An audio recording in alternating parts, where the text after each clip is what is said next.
Good afternoon everyone and welcome to ATSA channel. Today our topic is Redmi. In this video I will tell you how to make private album on Redmi. Don't forget to like the video if it helps you. Let's dive in. There is no need to create a private album. It's always there. You can add a photo to a private album. Open gallery.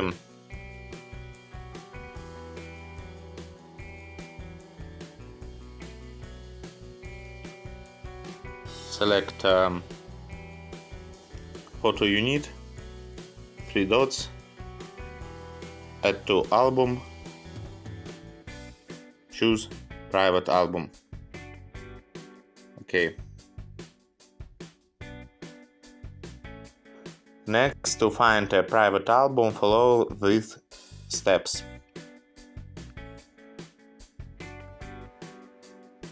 Open albums, then repeat after me this section. Open private folder.